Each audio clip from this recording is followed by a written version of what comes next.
I'm Teneale. And I'm Kelsey, and we're financial advisors from 𝐴𝑙𝑚𝑎𝑛 Partners True Wealth, bringing you thought-provoking conversations around you, your money and your life on the Wealth Experience podcast. Welcome back to Wealth Experience. For our regular listeners, you know we like to bring you interesting topics around money and life, and this one took our fancy as Kels and I have both been assessing lately purchasing a new car. Now, as financial advisors, we know that typically your best method for buying a car is cash. However, it may not always be possible for everyone to pay for costs this way, such as through your own cash for buying a car. And for many, we need to rely on taking a loan or thinking about something like a lease. So today, we're actually going to dive in and talk about some of the good and the bad when you're considering leasing a vehicle. I think, purchasing a car nowadays is a much bigger decision than what it used to be, say, 5-10 years back, because we've seen such a huge increase in pricing. So we do see more and more people exploring alternative routes to obtain a car without having the cash, as you'd mentioned. Absolutely. With leasing being one of them. So before we go any further, what is car leasing? And if we did a Google question, the AI told me, I don't know if you've seen the AI. Yeah, I use it for everything now. I feel like that might be a downfall though, because there's definitely times I'm going to get caught out when you're asking when something opens or whatnot and it comes up. It's definitely going to get me one of these days. Yeah, but for right now, how much fact checking there is, but we know this one is correct because we do understand it. So a car lease is an agreement where you pay a monthly fee, or it could be fortnightly or weekly, however you select to do it, to use a vehicle for a specific period instead of buying it outright, and you essentially then rent the car from the leasing company or the financer who owns the vehicle, and then at the end of the lease you can return the car or renew that lease or purchase the vehicle and keep it. So renting the car. Effectively, yes. Very good. And you are right, things are very expensive these days. I was actually shocked after almost 10 years since my last car purchase just how much you have to put up. So it can definitely mean taking a much larger loan or a much larger lease than you would have thought. Absolutely. So to know what can be attractive then about getting a vehicle via a lease?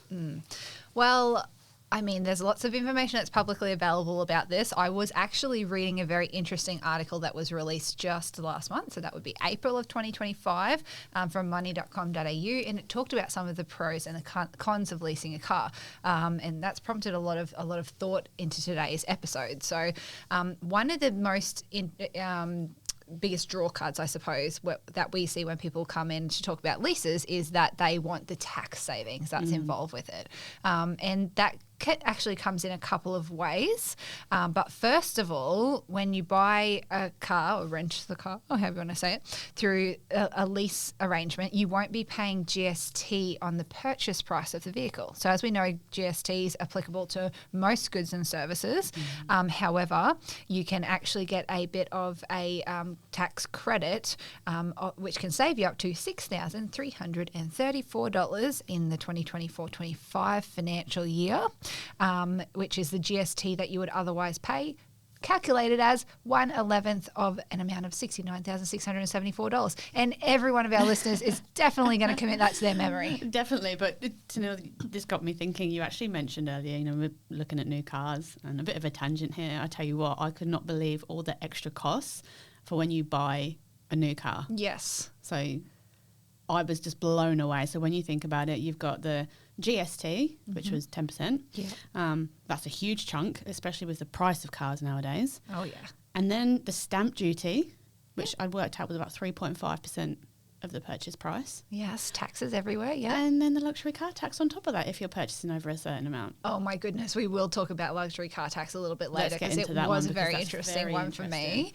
But you're right, those things all really add up, and you do. And then I suppose if you want to put any add-ons yourself as well, because it's like with anything these days, the out-of-the-box solution might not be exactly to your liking, and you can get whatever you want added to it. Yeah, so saving on that factor in the GST is definitely going to be a big one for it can be a huge reduction. But secondly, the second reason that taxes are can be a real benefit through a lease arrangement is that the repayments that you're making actually reduces your taxable income by you making some of those repayments through your pre-tax salary, we also call that salary sacrificing. So yes, for our listeners, salary sacrificing, Kelsey and I have spoken about this a lot, that salary sacrificing to super means paying for your money, your contributions to super before tax. You can be salary sacrificing for lease payments, so paying lease payments out of your pre-tax earnings.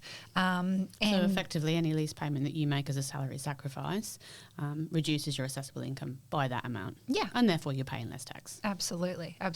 So we've got a GST saving, we've got an ongoing income tax saving, any running costs that are included will also be GST free. So it can be really beneficial from a tax perspective. So, T, I'm sure there's some extra tax savings if you actually lease an electric vehicle. Is that right? Oh, yes, electric vehicles. Well, they're definitely hot at the moment, because I can tell you when I tried to find a new car, I went to jump into something thinking that I was getting into a petrol vehicle and went, hang on a second, this is not petrol, this is an electric vehicle. Right. And there's a lot more of them readily available on the market now, I notice. But in particular, this has been one that's come into the spotlight over the more recent years. There was actually some new legislation that was passed in 2022 that means that you don't have fringe benefits tax on your lease, so long as it's under the value of the luxury car tax threshold. Again, we'll speak about that one a little bit later. But Kels, if you wanted to maybe cover how much that is in today's terms. Yeah, so just real quickly then, the luxury car tax threshold has actually been increased. So if you've got a fuel efficient vehicle, which is the electric vehicles I'm assuming we're talking about here, you won't pay luxury car tax on a vehicle less than $91,387. So remember that one. And for all other vehicles, so obviously your petrol and your diesel cars, it's $80,567. Yeah. And I tell you now, if you're buying a new car, a lot of the times you're going to get to that $80,000 mark. It seems like it's a big number, crazy. but it's very easy to get to now, isn't it? So, yeah, exactly right. Now, for our listeners, you might be thinking, okay, you said fringe benefits tax. We've been talking about all these taxes today. what is FBT? So, fringe benefits tax, FBT, is a tax that's paid by employees for any fringe benefit provided by their employer. What's a fringe benefit? Very good question. This can include things like your cars for personal use, but also includes allowances for accommodation or entertainment, private health cover that your employer may pay on your behalf, if you're so lucky, gym or health memberships that they might provide, discounted loans. I'm not sure how many cases that happens in, but those are effectively fringe benefit items. And for a lease in 2025 financial year, FBT is charged at the highest marginal tax rate of 47% on the taxable value of the benefit. So, it's for this reason that you'll typically notice that leases, when you are making your repayments, they have both a pre-tax component, which you pay through your salary sacrifice, and a post-tax component. And sometimes they refer to that as the employee contribution method, which makes sense. I'm contributing towards this myself personally. The post-tax component is effectively the employer passing through those expenses that you'd typically have that would attract FBT to them. So again, you might go, I don't know what you're talking about. What is that? They're going to be items that are those ongoing servicing costs. So things like your registration, your CTP insurances, fuel, tyres, servicing, comprehensive car insurance, pretty much all those ongoing running expenses. If you are paying through paying for that through your employer through the lease arrangement, they were paying that on your behalf, you'd have an FBT of 47% that applies. Then you're actually paying for it post-tax, which means that you avoid the FBT. Okay, so having said that, it's kind of a zero-sum game for our highest income earners though. Mm-hmm. So if we think about it this way, I either have all of these expenses bundled up into my lease and I pay for it from my post-tax earnings, and if I am in the highest marginal tax bracket, that's currently 47%. So just for those in town that are in the highest marginal tax bracket this year, you'll either pay that through your own income taxes and then pay for the expenses yourself, or you would have otherwise paid it in FBT. So it's kind of a zero-sum game for those employees in that particular tax situation. But oftentimes it's people with very high incomes that are paying high taxes that are attracted to leases, aren't they, Kels? Yeah, that's exactly right. And it's usually those job roles that have those types of benefits available.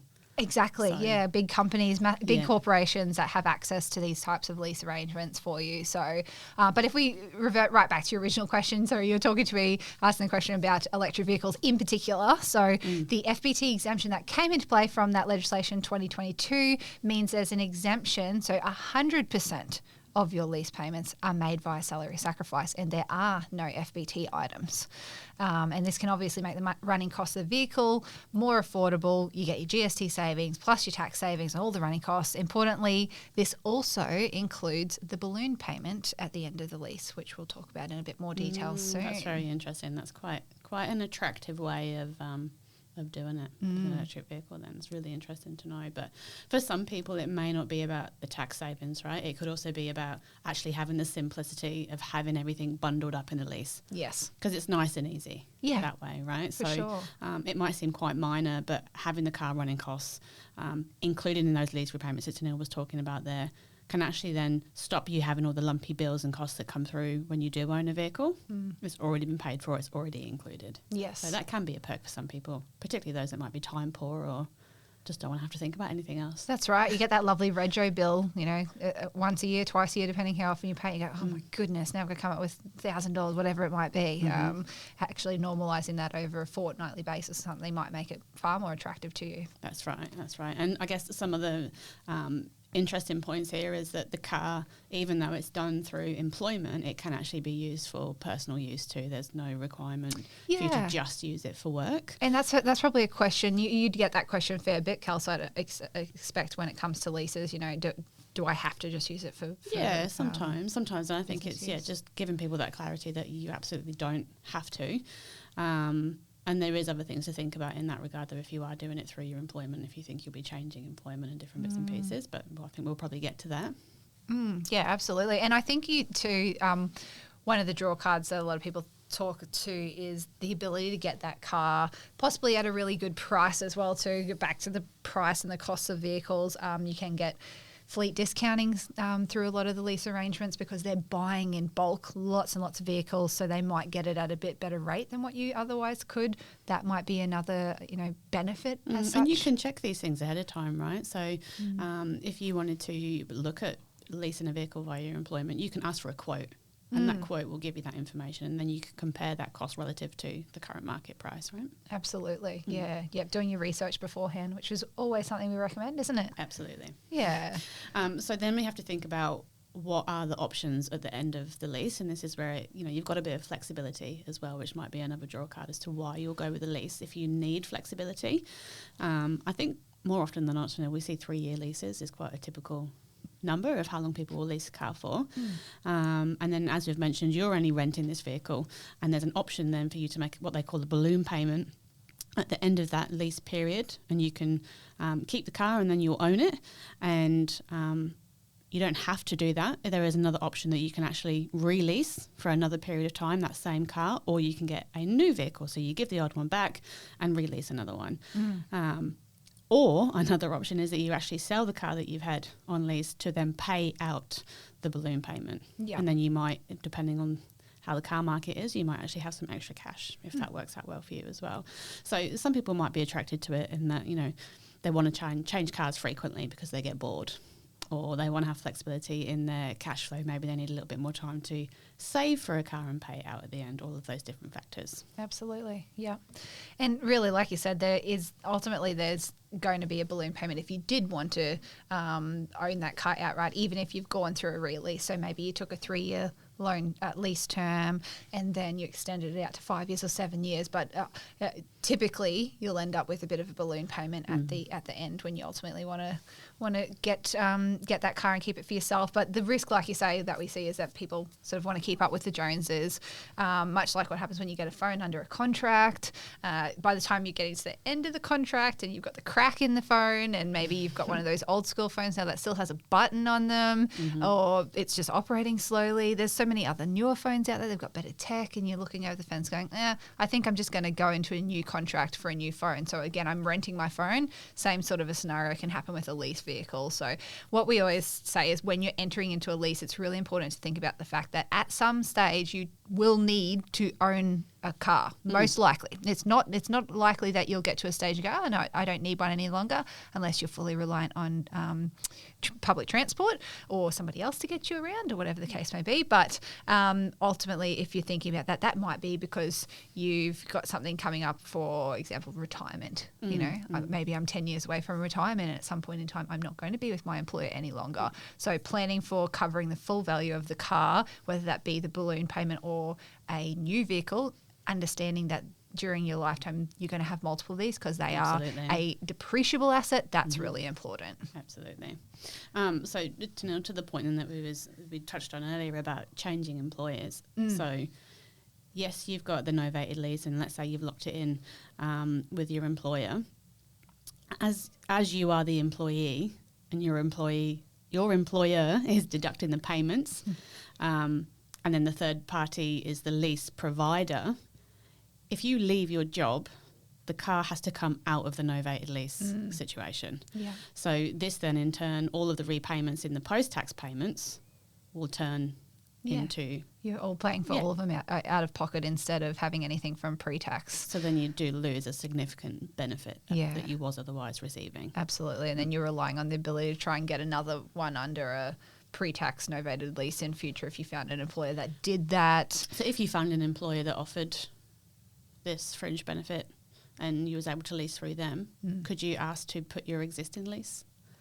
It depends who the provider is. So this is where you really have to do your homework about whether they're using the same lease provider and they'll allow you to renovate it across and all of that. But again, lots of homework to be done. So a really good point, I suppose, if somebody's thinking about instability in their job, or it's a little bit of a risk, and that's if you don't own the asset. Because you're renting it, you're always going to have some level of risk, and it's not just with am I going to be able to afford it, can I afford a balloon payment at the end, is my job secure, all of those things. Absolutely. I'm going to hand the car back over. And you sort of mentioned it with different lease providers as well too. So some employers only use one or a few different lease providers, if they do this, and they may limit your ability to get the best deal or the best vehicle you want. It's also really important to pay attention to who that lease provider is, because you may be restricted to who you can use. There may be inherent costs in the lease. Different providers have different fees. So again, Kelsey's talking about getting that quote. If you got that and then compared the lease to the different options such as a loan, work out your comparison interest rates and ultimately figure out, what you're paying for and whether that lease provider or bank or whatnot, what's your best option there. And it's also quite limited in the sense that leases only really work out if you're a salaried employee.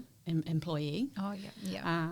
So, if you're a business owner and you pay yourself through distributions or dividends, you may actually have to revisit your structuring. Oh, yes, because exactly right, because they come from salary sacrifice, which salary sacrifice must be from wages salary. Yep. Absolutely. Yeah. So it's not to say that it's impossible, but if you're not receiving a wage salary component as part of your income and tax structuring, I guess, then that would be worthwhile looking at if you think a lease is definitely the way to go. Yeah. And then you also have to think about, what's the best ownership structure to actually house that vehicle in, depending on the complexity of your situation and what entities that you've got there. I suppose for business owners, they're really going to need to be getting some good taxation advice and whatnot beforehand. Yeah. So it's definitely a conversation to be had with your accountant if it's something that you're thinking about. Yeah. And they might be able to give you a bit of guidance on, is it a lease that's the best option for you? Yeah, absolutely. Yeah.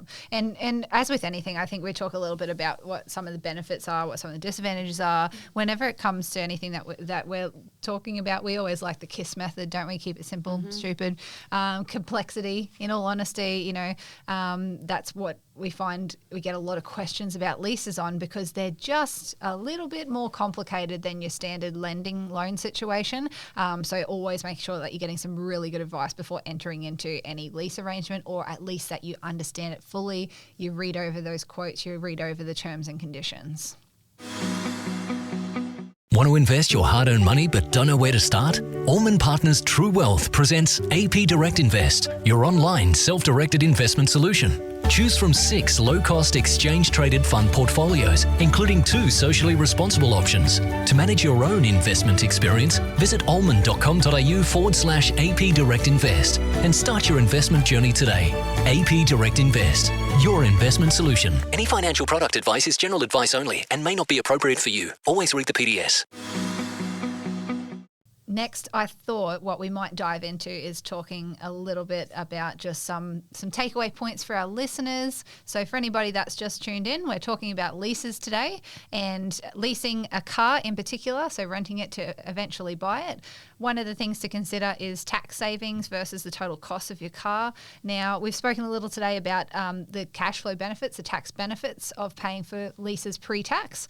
And one thing that it's really good to look at is though, even though it might from a cash flow basis be more attractive to have a lease in place, you may still find that the total cost of the vehicle ends up coming out more expensive than if you had funded it via, say, for example, a loan. Not in all cases, but in some cases. So we always suggest to look at both the cash flow impact and the total out-of-pocket cost to you of the vehicle. Absolutely. So when you're assessing whether the lease is going to be the best option for funding the car, you should think about that post-tax employer contribution amount needed to be put into the vehicle and weigh that up against what you would estimate the actual running cost of the vehicle would be if you was to actually buy it outright. Yes. Because if you really only drive 100 metres down the road every day, is there going to be a benefit Absolutely. to you and having all these extra things bundled in? And because you don't select how much those post-tax component is, they just Absolutely. say this is what we're going to have as the cost for the fuel, the tyres, all of that, right? Yeah, absolutely. Yeah, and that's a really important point, Kels, because for high-income earners, they're wanting that tax benefits. But you sort of just mentioned on the travel side as well, often leases can be very attractive for people with high incomes, particularly that highest marginal tax bracket, and particularly where they do drive a lot of kilometres. That's kind of logical because FBT rate would otherwise be 47%, and anything that I pay from my out-of-pocket expenses in that highest marginal tax bracket would be 47%, like we spoke about earlier.